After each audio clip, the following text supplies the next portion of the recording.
We want to welcome you to the Dallas Independent School District STEM Environmental Education Center virtual field trip. We want to say a very special welcome to the following schools: Forest Ridge from Richardson ISD, Wilmer Hutchins Virtual Academy, Learning Prep at Sam Houston, Martin Weiss, Arthur Kramer, William Anderson, Nathan Adams, James Bowie, Alonzo De Zavala, Seagoville, and Lakewood Elementary, all from the Dallas Independent School District. Thank you so much for joining us this morning. Teachers, if you are watching and you're not signed up, please do so. Go to www.tiny.cc/3/5 registration and sign up, please. Program this morning will be energy. During this virtual field trip, student will differentiate among forms of energy, differentiate between conductors and insulators of thermal energy and electrical energy, and observe that electricity travels in a closed path, creating an electric circuit. Ms. Ram will tell you about mechanical energy. Ms. Ramirez will introduce thermal energy. Electrical energy will be covered by Mr. Dominguez. Mr. Monroe will tell you all about light and sound energy. During this program, you cannot ask us a verbal question, but you can go to www.tiny.cc/question-answer, fill out a form, and send the question in, and I'll do my best to answer them during the program. And if not, I'll send the answers to your teachers and they can discuss them with you. Now I am going to stop sharing my screen, and Ms. Ram is going to tell you all about mechanical energy. Good morning, everybody. It's Ms. Ram. And like Dr. Gorman said, whoop, I'm sharing the wrong part. I am talking about mechanical energy. So let me see. There we go. Okay. So at the end of my little section, you'll be able to differentiate among forms of energy, including mechanical, light, thermal, electrical, and sound. All right, so before we get going, what is energy? So a simple definition of energy is the ability to do work. It's what allows us to run, to move, to jump, and to play. So here are some energy examples. If you look in the middle, it says forms of energy, and energy is broken down into 6 forms: mechanical, thermal, electrical, electromagnetic, chemical, and nuclear. So you're going to learn about quite a bit of those today, but some of them are for when you're in upper grade. So I'm focusing on mechanical, and the 2 examples they give you is hammering a nail and moving a car. So what is mechanical energy? Mechanical energy is the energy of motion or the possibility of motion. So there's 2 parts, the motion and the possibility of motion. So we'll get into that more in just a little second. Sorry guys, I've got a bit of a cold. So how do we use mechanical energy? So in other words, why is this important that we learn about mechanical energy? Well, these are things we do every day. So gasoline converts chemical energy into mechanical energy to move cars. Steam engines convert thermal energy into mechanical energy on a train. Your body converts chemical energy from nutrients to mechanical energy for movement. And a power drill converts electrical energy to mechanical energy when plugged in and used. So those first 2 examples are all about transportation. Like I said, mechanical energy is the energy of movement. So whenever you're moving things from one place to another, whether it be people or objects or anything, it is mechanical energy. All right. So when you think of mechanical energy, I want you to think of like construction, transportation, all that movement, doing work. Okay, so what makes mechanical energy? So I told you there's 2 parts, the possibility of motion and motion. So the possibility of motion is called potential energy.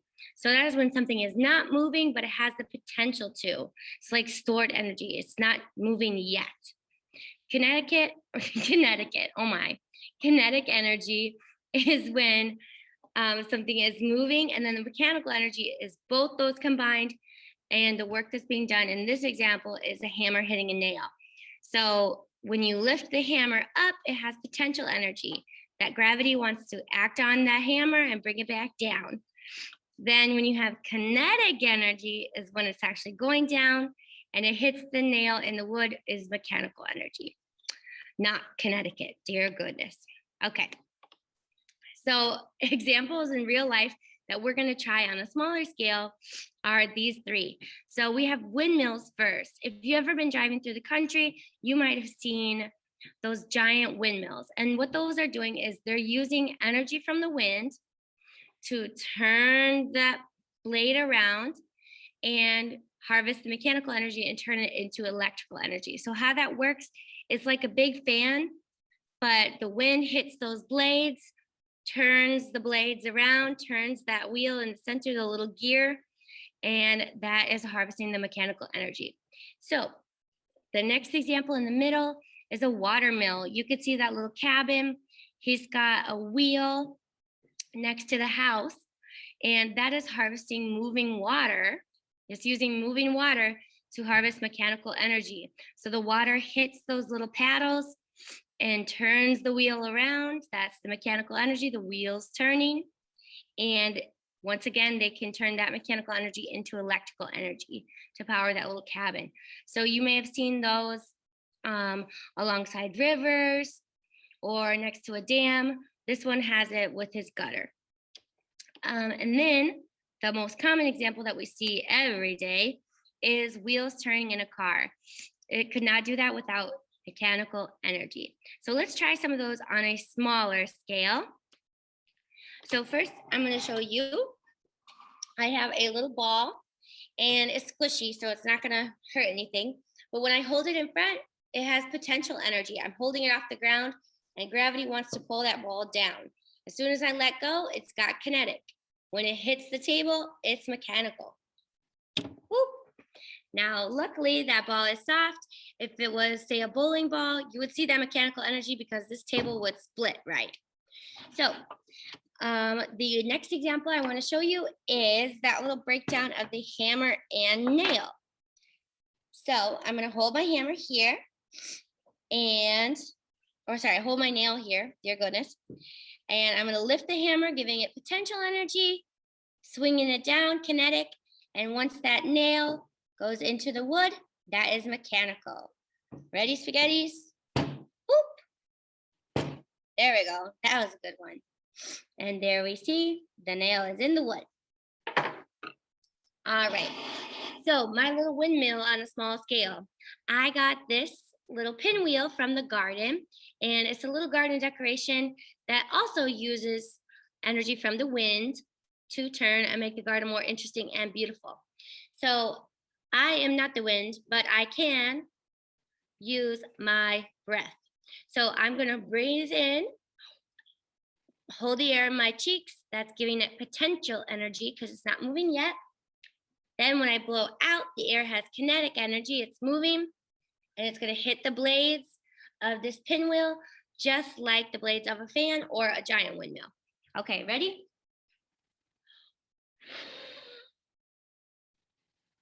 That was kind of lame. Let's try it again. Much better. All right, good. All right, so we did the windmill. Now we're going to do the water mill. So I don't have a river running through this classroom, but I do have a beaker full of water, and I have a sand toy.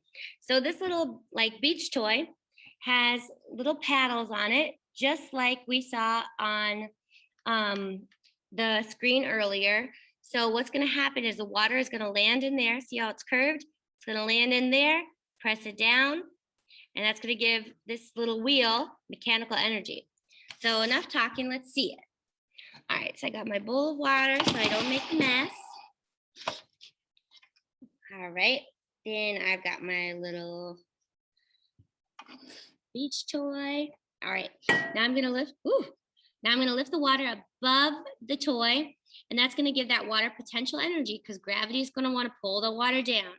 Once I start to pour, kinetic energy, it hits those paddles and the wheel is turning, and we know that is mechanical energy. And here comes WC to drink some water. Thanks, WC. All right, moving along. Thank you. WC loves to help with this experiment, especially because then he gets to drink water at the end. All right, so next example was our most common one. And this little car does not have gasoline in it, but I'm going to use the power of gravity to show you how to make those wheels turn. So I've got a board. Oh, here it is. Okay, so I've got a board that's from a leftover shelf, and I'm going to make a ramp. So I'm just going to stick that ball from earlier underneath. I'll scoot you back so you can see a little bit. So the ball is just going to hold this wood up to make a ramp. Now I'm going to hold my car at the top, and you may have guessed what type of energy she has. Potential energy. She's not moving yet, and we know gravity wants to act on that car and pull it down. Once I let go, the car is going to go down, causing it to have kinetic energy. But those wheels are going to turn to mechanical because they are going to turn. Ready, spaghettis? Boom. One more for dramatic effect. So those wheels turn as she moves, and that is mechanical energy. So my challenge to you is, while you continue your day, maybe you're out at recess, maybe you're after school at home, going to the store, what have you, I want you to be looking around for more examples of mechanical energy in your everyday life. So remember, that's anytime you see construction, transportation, any type of movement. And yeah, okay, so enjoy the rest of your field trip. I hope you have a great day and see you next time. Thank you, Ms. Ram. And Reese from Sudie Williams has a question. What if the windmill stops? Then the mechanical energy stops. And now Ms. Ramirez is going to tell you about thermal energy. Hello, my name is Ms. Ramirez, and in this segment, we're going to be learning about thermal energy. So before we get started on what is thermal energy, I actually have an animal friend to help us learn about heat. So I'm going to give you some clues to who my animal friend is, and then I'll let you guys guess. This animal friend depends on heat from the sun to help keep his body nice and warm. This animal has 4 legs and a long tail. This animal has a beard of skin under his chin. This animal is native to Australia. This animal is an omnivore, and this animal also has spikes on his body. So make a guess, what animal do you think this is? And I will go ahead and pull him out. If you guys said some sort of lizard, you would be correct. This is a bearded dragon lizard. His name is Spike, and because he's a reptile, he is cold-blooded. So he depends on heat from the sun to help his body stay warm. Now, since he's a classroom pet and he doesn't spend all day outside, he actually has a heat lamp that provides the heat that his body needs to survive. And this heat lamp is actually changing or converting electrical energy from the outlet into heat energy to keep our bearded dragon nice and warm. So that's just an example of one of the many animals that depends on heat to survive. So let's go ahead and talk about what exactly is thermal energy. So thermal energy is energy that comes from heat that is generated by the fast movement of tiny particles within an object. So if you guys remember back to a couple of weeks ago when you guys were learning about the states of matter, y'all learned that everything, all forms of matter, whether they're solid, a liquid, a gas, whether it's you, me, or the objects that you guys have in your room, all of those things are made out of super tiny particles. And we know that if those particles are moving super fast, then that item has more thermal energy. So let's review what that looks like. So let's take a quick look at this diagram for our states of matter. So here we have a solid piece of ice.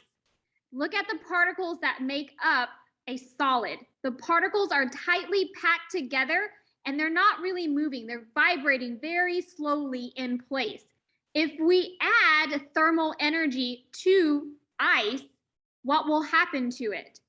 Well, it will change states and it will turn into a liquid. So it will become liquid water. Notice the movement of the particles now. the particles are more spread apart. So they're loosely packed and they're going to start to move around a lot faster. Well, what happens if we add even more thermal energy to the liquid water? Well, it will eventually change into another state. It will turn into a gas. And if we look at the particles that make up a gas, they're very loosely packed. So they're very spread apart and they're moving super fast all over the place. So particles are related to thermal energy, so the movement of those particles. And a good example of that is if we take a look at our thermometer here. So a thermometer is just a science tool that is used to measure temperature. And so a thermometer can tell us generally whether it's going to be hot or cold outside, and we use the thermometer to help us determine what we should be wearing for the day. Now, the thermometer works on the same principle of thermal energy. So inside the thermometer, there is a red liquid. When that red liquid gets hot, when we add heat to it, the particles that make up that liquid are going to start to move around super fast. So for example, here's our little model here. Here's some particles that make up all matter. In our model, if I pretend that these beads represent the particles that make up the liquid right now, when it's cool, is probably moving like this. Now, if I add more thermal energy to it, the particles are going to look like this. So as I add more thermal energy to the thermometer, that movement of particles is actually going to cause the liquid to rise. So when it's hot outside, the particles in the liquid will start to move around super fast, causing the liquid to rise. Now, during the nighttime, when it's a lot cooler outside, the particles that make up the liquid will start to slow down, and it's going to cause that liquid to move back down the thermometer. So that's kind of how our thermometer works. Now, another example to show you how the thermometer works, I have it's called a hand boiler. It's a little glass bulb that has a liquid inside, very similar to what our thermometer has. And I'm going to use my body heat to make that liquid rise. So we have body heat just like you do. So I actually cheated a little bit. I warmed my hands up with a candle just to make it go a little bit faster. So I'm going to put my hand underneath it. Heat from my body is being moved or transferred over to the cooler bulb. And it's causing that liquid to rise. So the particles that are making up that liquid are starting to move around a lot more. Now, it is also important to note that heat will move from warmer to cooler objects. So the heat's moving from my warmer body to the cooler bulb. And there's our hand boiler. So that's a good example of how our thermometer works. When the liquid gets hot, it rises. When the liquid cools down, it starts to move down the tube. Now, the next thing I want to show you guys are just a couple of examples of how heat can change things. So the first thing I have is this putty. It's a special type of putty called unicorn bark, and it is thermochromatic. That means that it changes color with heat. So it is a thermochromatic toy, essentially. So what I have here, I have a candle. A candle is a good example of something that gives off heat. And I'm going to use my tongs for safety. I'm going to place my color changing putty over the heat to warm it up. And we're going to start to see a color change. Now, not only am I going to see a color change, but I'm also going to notice that the putty will start to change consistency. So before, the putty was really hard. And as it gets heated, I'm noticing that it's becoming more gooier. It's becoming softer and more pliable. So you can see it kind of looks like it's starting to droop or drop as I add heat to it.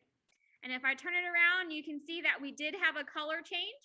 It went from a darker blue to a light blue. Now I have another example here. I have a little container here. I'm going to put a block of ice, and we're going to see how that ice changes. So we have a solid piece of ice that was cold. When I put it at room temperature, which is much warmer, heat from the surrounding air is transferring to the block of ice, causing it to melt.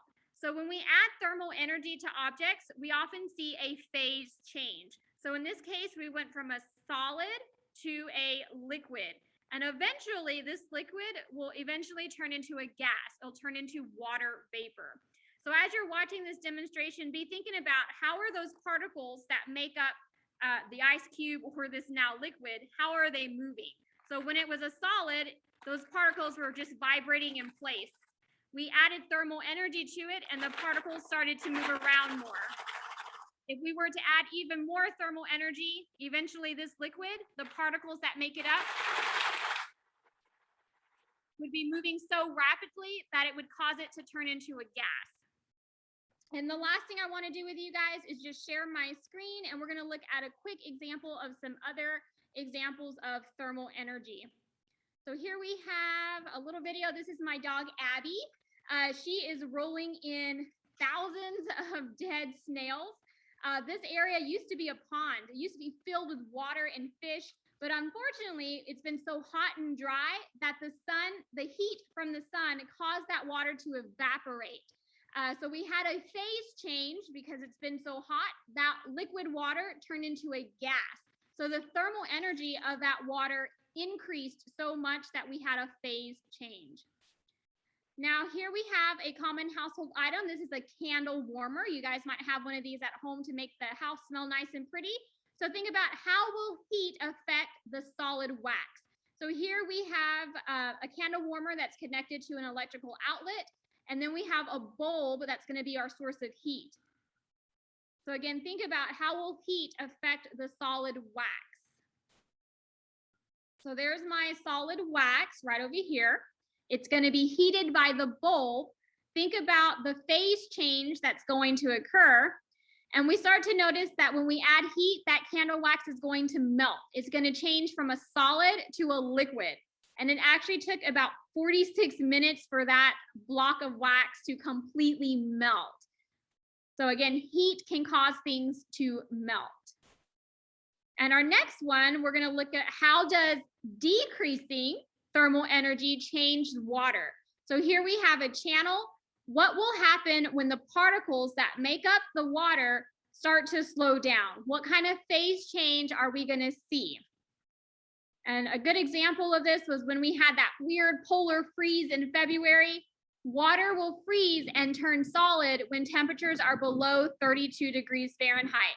So the particles that make up that solid ice are just vibrating very slowly in place. Versus the liquid water that you guys saw earlier, those particles were more spread out and fluid, moving more fluid-like. And then here we have an example of heat transfer. So the dogs have body heat just like we do. So when their warmer paws are touching that cooler snow, it's causing the snow to melt in areas where they walk. So there's heat transfer from the warm paws to the cooler snow. And that's why we see the snow melting where those dogs are playing. And that was Abby and Toby. And I have a quick little experiment for you guys. How does temperature affect a rubber band? So if you take a rubber band and you put one in the freezer and you leave one at room temperature and then you heat one with a hair dryer, how will those different temperatures affect the rubber band's ability to stretch? And I'm going to go ahead and stop my screen share. That's all I have for you guys. We're going to give it back to Dr. Gorman to answer any questions. Thank you, Ms. Ramirez. And the question is, what is the difference between temperature and heat? Temperature versus heat. Temperature is the quantity that tells how hot or cold something is compared to a standard. Temperature is related to the average kinetic energy of the substance. The more kinetic energy an object has, the higher the temperature. Temperature can be measured using the Celsius scale, Fahrenheit scale, or the Kelvin scale. Thank you. And now Mr. Dominguez is going to tell us about electrical energy. Hola amigos, una de mis favoritas cosas que hacer en mi tiempo libre es jugar a videojuegos, pero yo sé muy bien que sin la electricidad no hay videojuegos. Pero, ¿qué exactamente es la electricidad y de dónde viene? So guys, one of my favorite things to do in my free time is to play video games, but I know that without electricity, there's no video games. But what exactly is electricity and where does it come from?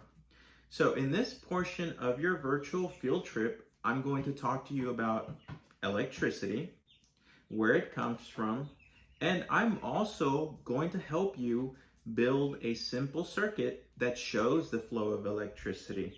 So, let's get started.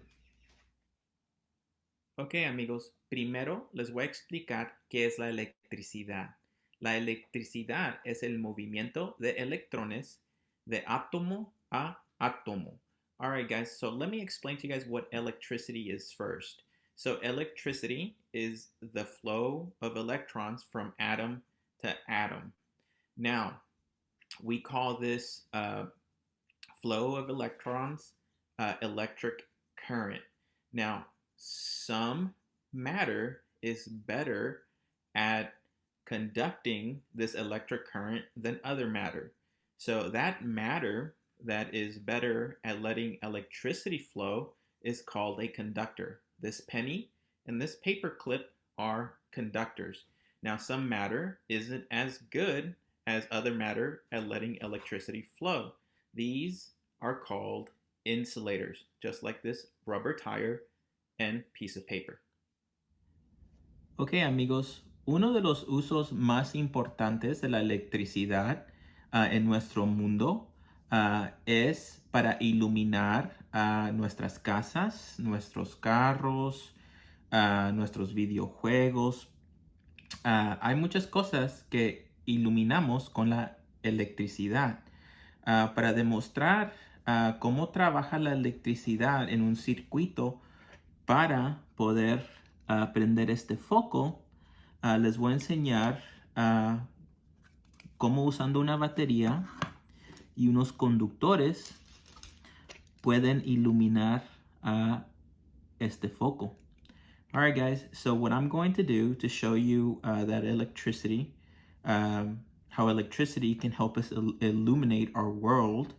And remember, guys, we use electricity to light almost, everything around us, or else we would be living in darkness. I'm going to set up a circuit that's going to kind of show you how that works, okay? So the first thing I'm going to kind of just help you guys understand is that we are going to have a source of power. So think of maybe like of a power plant. So think of this as a power plant that supplies us with electrical energy. And we're going to need conductors, right? So these wires are made out of matter that are good conductors of electricity, right? So it's great to have electricity, but without matter that can allow electrical current, then it would be pointless to have all this electricity being generated, right? And then, of course, you can think of this as any light bulb in your house or, out in the street, in your car.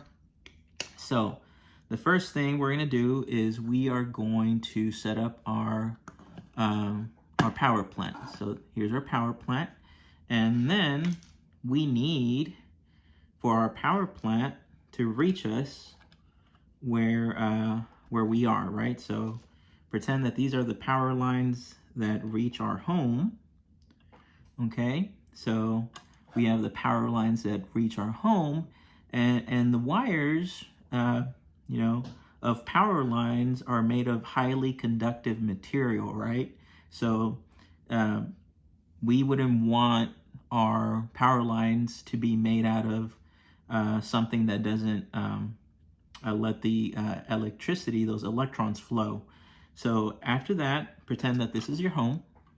And at our home, we also have a bunch of wiring that allow electricity to flow to our lights and all the other household appliances that need electricity. But let's focus on the lights. And those, of course, are hooked up.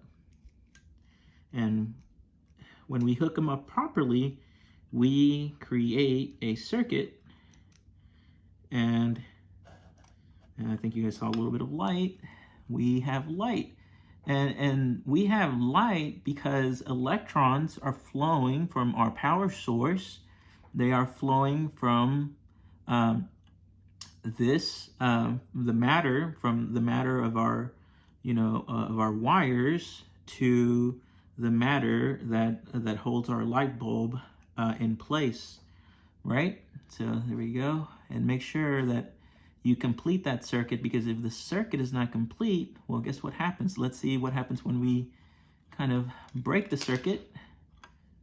There is no longer a flow of electricity that allow us to have light. All right, guys. So I hope that you guys learned a little something about electricity and how electricity is used to power some of our favorite things. Have a great day, guys. Thank you, Mr. Dominguez. And we had a question earlier from Jesse from Forest Ridge. And the question was, what are predators for the bearded dragon? Central bearded dragons have a number of known predators, but none possesses a significant threat to the species. These predators include introduced foxes, feral cats, gull-billed terns, birds of prey, black-headed pythons, dingoes, and goannas. Thank you both, Jesse and Mr. Dominguez. And now Mr. Monroe is going to tell us about light and sound.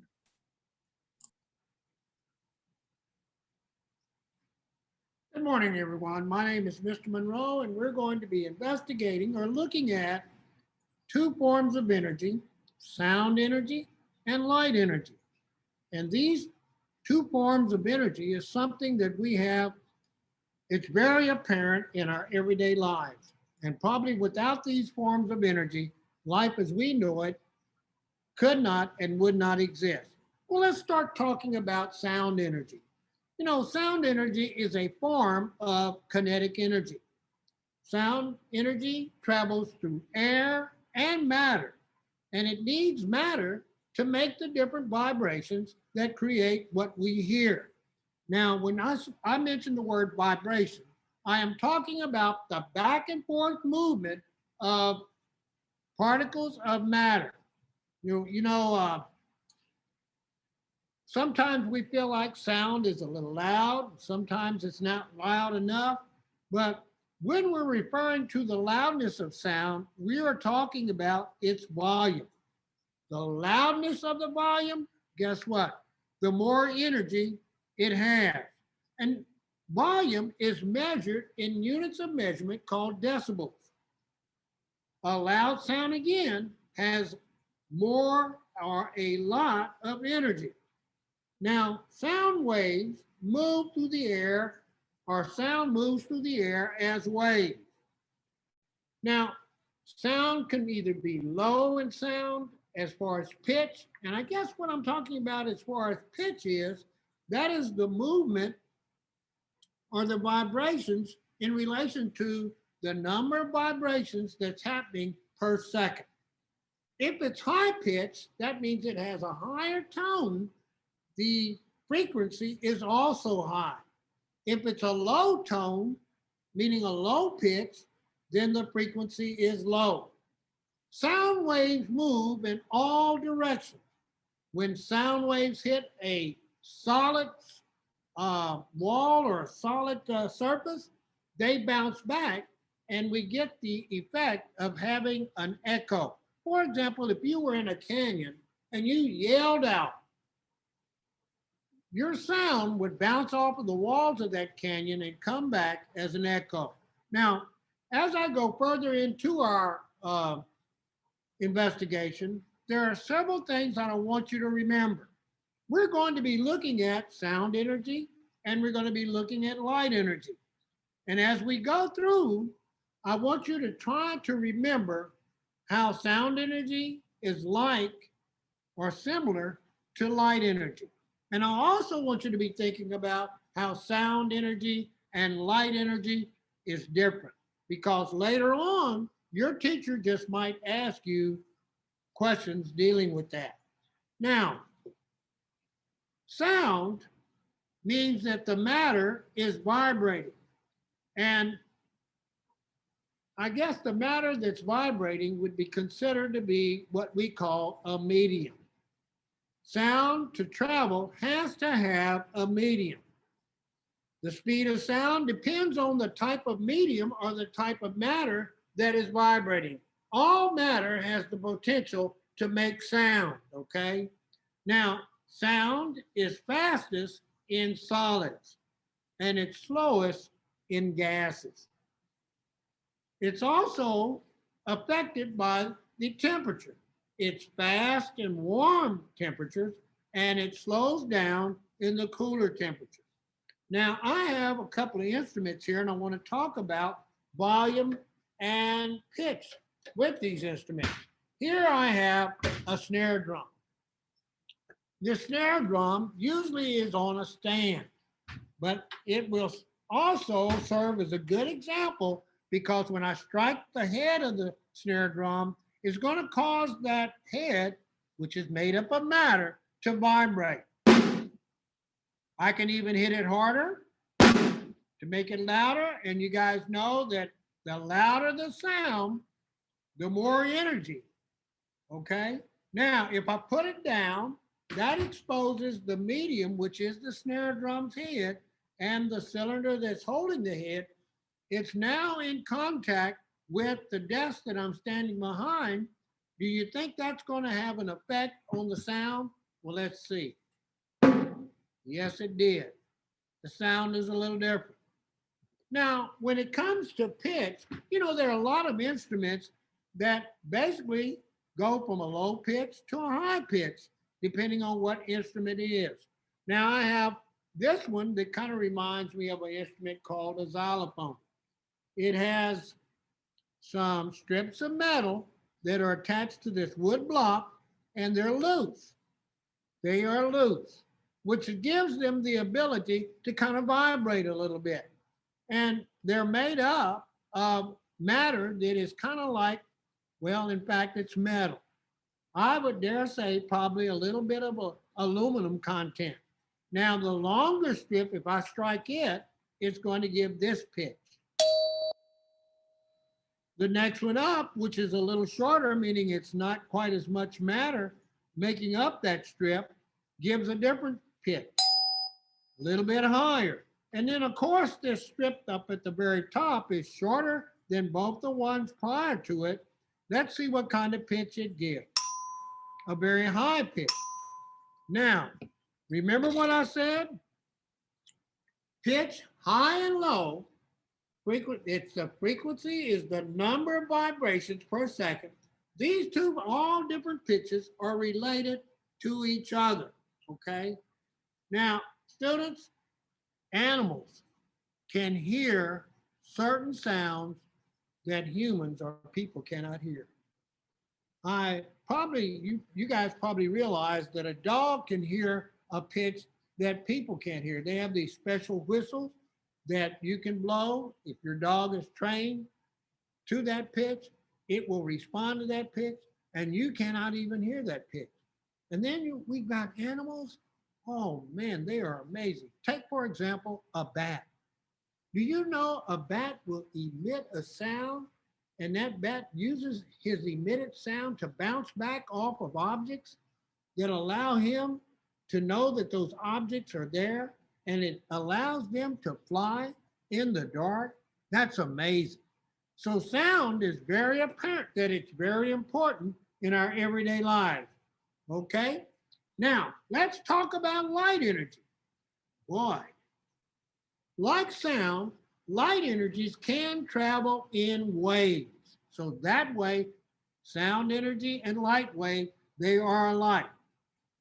Now, what is different between light energy and sound energy is the fact that light waves or light energy is made up of tiny little bitty particles called photons. They're not made up of matter at all. They have no mass. I mean, it would take billions of tiny particles to make up the light that is in my room, this lab right now. These photons do not take up any space. They are not made up of matter. In fact, they are pure energy, and they're part of the electromagnetic spectrum. The part that we see is called visible light. Light waves are different from sound waves because they kind of move up and down a lot.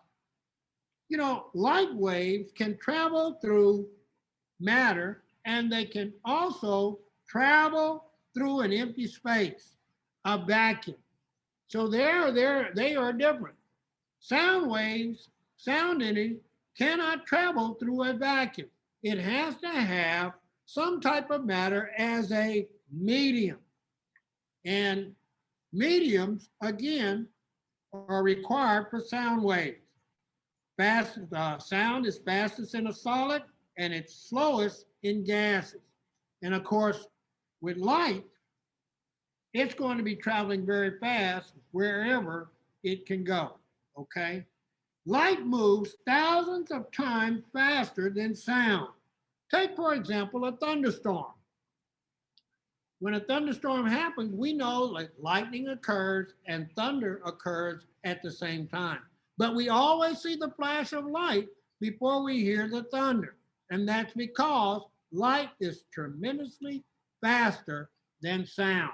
In fact, light travels 300,000 meters per second. In fact, it only takes 8 minutes for the sun's light energy to reach the planet Earth. And it takes 1 second for the light to be reflected off the moon to the Earth. Now, you heard me use the word reflected. Students, that action right there, reflection, that's how we see things, regardless of the light source. Now, in this lab, my lights are shining. They are using electrical energy being converted to light energy. Now, if it wasn't for the light reflecting off of all these objects in my room, I would not be able to see them, okay? So reflection is how we see the light waves or the light energy bouncing off of those objects. Now, take, for example, this big bright moon that we've been seeing the last week or so. It's called the Hunter's Moon. That moon was so bright, it almost gave you the impression that it had its own light source, but it doesn't. What we were seeing is a reflection of sunlight making the moon appear as if it was lit up. Okay, hopefully you understand that. Now, another thing that light energy goes through, or something that deals with light energy, is some matter absorbs light energy, like dark colors. This piece of construction paper, black construction paper, would absorb a lot of light. It would not let the light go through. Take, for example, this flashlight here. If I shine this flashlight here, you can see that it can't go through my hand, but behind my hand, there is a shadow. And I have made what appears to be an ugly rabbit's ear. But that is telling you that my hand is absorbing the light and won't let it pass through, okay? This lamp that I have right here, if I turn this lamp on, guess what? This shade is holding a lot of the light energy in. It's not letting it come through, but some of it is coming through the material. Just to show you, if I take the shade off, look how bright the light is. We say that materials that do that let a little bit of light through, we say that they are translucent. Now, one more thing that I want to share with you. Light waves or light energy can be bent, and we call that refraction. Here I have a transparent container with water in it. When light goes through two transparent forms of matter, it can be bent. In this case, it is water. And you can see that that straw has the appearance that it is broken. That means that as the light energy passes through this container with the water, the light waves are being bent, refracted. Well, I have run out of time, guys. So let me close out by saying sound energy and light energy, very important forms of energy in our everyday lives. You guys have a good day. I'll turn it back over to Dr. Gorman. Thank you, Mr. Monroe and Juliet. From Sudie Williams, just have a question. Why is energy so important in our daily lives? Because it is a basic human need. Energy is necessary for getting out of bed, walking down the street, or even lifting your finger. It's also necessary in abundance for all types of modern conveniences, from light bulbs to appliances to vehicles. Thank you. And now I'm going to share my screen.